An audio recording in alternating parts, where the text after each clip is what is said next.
So this fight gets made, we're in the middle of a pandemic, and then there's a report that goes around that a percentage of Lomachenko's purse, he's giving it up, and then it comes to give to you in order to make the fight happen. Teo, come on. Talk to me real, what happened? It's pure and that's really just what it was. And man, just for that to even be thrown at, and they promoted it that way, you know, the same way they promoted that I at one point, you know, they said I declined the fight. No, I declined the offer that they came and they did with me. The same way they promoted with Vasily Lomachenko in the 800K. Now, if they promote our fight that is actually happening, it's already signed and said, you know, everything's done with, then we'll have more views, you know what I mean? But they're promoting that side, and which is not even true. I still didn't get my fair share. You know what I mean? But it's either have everyone say that I duck and dodge a fighter when that's not true. That's not who I am. Take the fight, and you know what? It is what it is.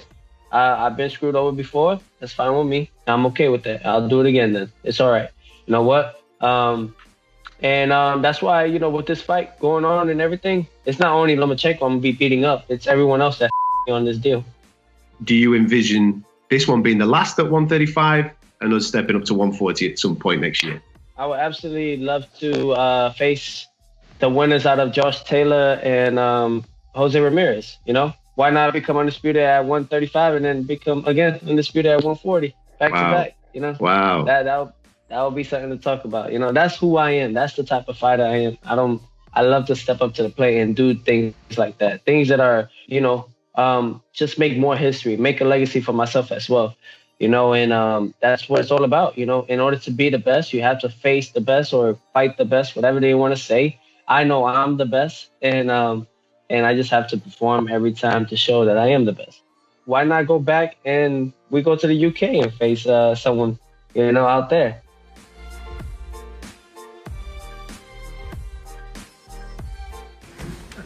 This is the right hand that changed the world.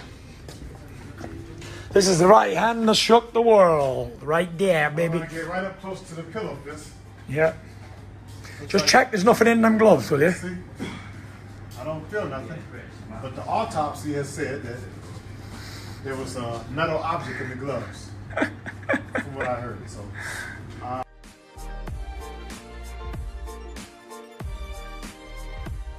What do you make of all this Canelo shenanigans over in the States? For those that aren't too aware of it, he has filed a lawsuit against his broadcaster DAZN, against his promoter Oscar De La Hoya and Golden Boy, and obviously that'll all play out in the courts. And fingers crossed they can come to some type of conclusion, because Canelo's one of the best fighters in the world. We want to see him in the ring, but whilst this is all playing out, I'm sure he's going to be spending a lot of time outside of the ring, which kind of then opens up the landscape of the super middleweight division. And obviously the middleweight and light heavyweight has been everywhere, hasn't it? But in particular the super middleweight division, because obviously a guy that you work with very closely and a good friend of yours, Billy Joe Saunders, Callum Smith holding the WBA crown as well in that particular weight class. They've all been kind of waiting for what Canelo does next. Canelo was the guy that was supposed to be picking one of those in order for them to be able to move forward for a big super fight. With him out the picture now, it really does open that landscape, and maybe, I don't want to say forces, but maybe pushes them two towards each other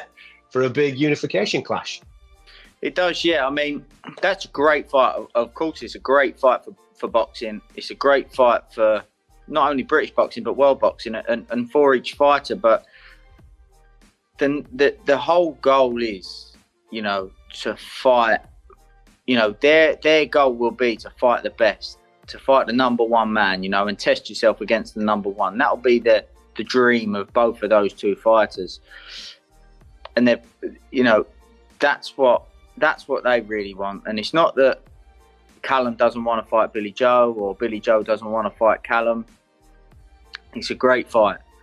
But when you're at the top and they're both world champions, their main priority will be a chance to fight Canelo, to beat number one, because if you manage to achieve that, there is no naysayers. You know, you've done it.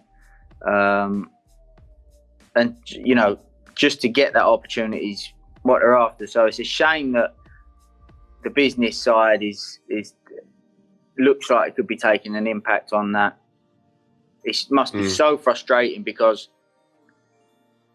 the sport is the sport, and their goals are their goals, but the business side of things in boxing can be very messy, and this is just another example. So it's very unfortunate, in my opinion.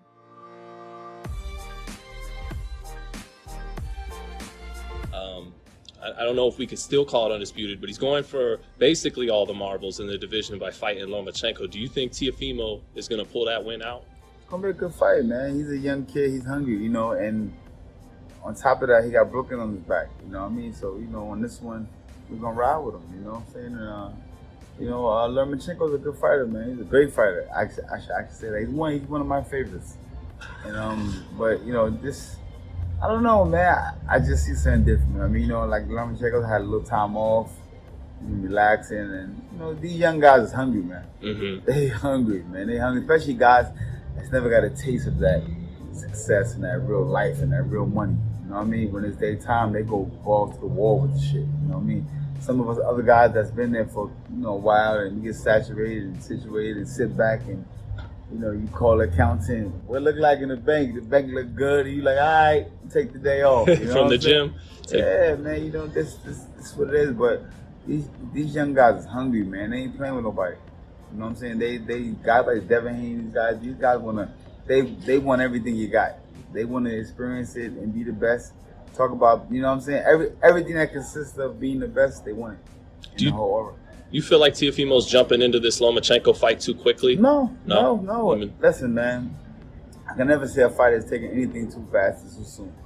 I was young. I fought Mickey Ward at the time. At the time, Mickey Ward was the top guy in my division. He was the bad Irish guy that was stopping guys. You know what I mean? They said, give me him. Give me him. That's what I want. I want Mickey Ward. And that's what we took. So at that time, I know what it's like when you got to go through a name that they might say is the biggest and the baddest guy in the division, but you got to go to a proving point. Right now, you know what I'm saying? Like we know in Team Haney, Devin is certified and he's T's across and I's is dotted. But now we're gonna get a world where they got to see and make it happen.